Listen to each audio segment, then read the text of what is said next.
जब कांग्रेस प्रदर्शन कर रही है लगातार देखा जा रहा है, बाबा साहब को हितैषी बता रही है और बाबा साहब को अपने आप को भी हितैषी बता रही है, क्या कहेंगे? देखिए, कांग्रेस पार्टी ने प्रारंभ से ही बाबा साहब भीमराव अंबेडकर जी का अपमान किया है, संविधान का अपमान किया है।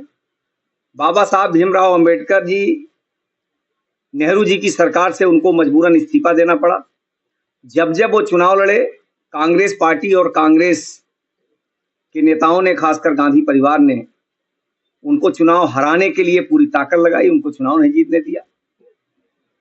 मैं ये कह सकता हूं कि कांग्रेस पार्टी एक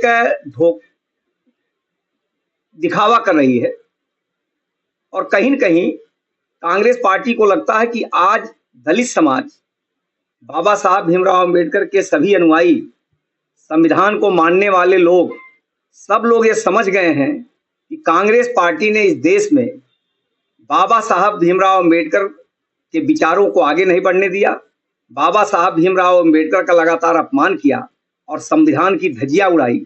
और इस नाते कांग्रेस पार्टी आज ये लोगों को भ्रमित करने का काम कर रही है। आम जनता, देश की जनता, आम नागरिक ये जानता है कि अगर बाबा साहब भीमराव अंबेडकर जी को किसी ने सम्मान दिया तो आदरणीय नरेंद्र मोदी जी ने दिया। उनके जन्म स्थल से लेकर के उनकी कर्म भूमि तक ऐसे पंच तीर्थ बनाने का अगर किसी ने काम किया तो आदरणीय नरेंद्र मोदी जी की सरकार ने किया। बाबा साहब भीमराव अंबेडकर जी को भारत रत्न अगर किसी ने दिया तो भारतीय जनता पार्टी की सहयोगी जब सरकार हमारी केंद्र में चल रही थी तो हमने दिया। हमारी सरकार ने, हमारी पार्टी के प्रयासों से, हमारी पार्टी के सहयोग में जो सरकार चल रही थी उसने दिया।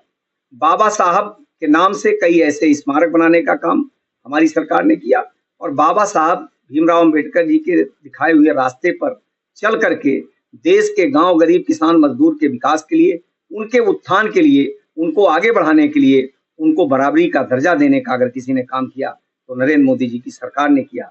और इस नाते कांग्रेस पार्टी के साथ आज समाज का कोई वर्ग नहीं है। सबको लगता है कि कांग्रेस पार्टी की सरकार जब भी केंद्र में रही है, विभिन्न प्रदेशों में रही है, तो सबसे ज्यादा अपमान अगर किसी ने किया बाबा साहब का तो कांग्रेस पार्टी की सरकार ने किया।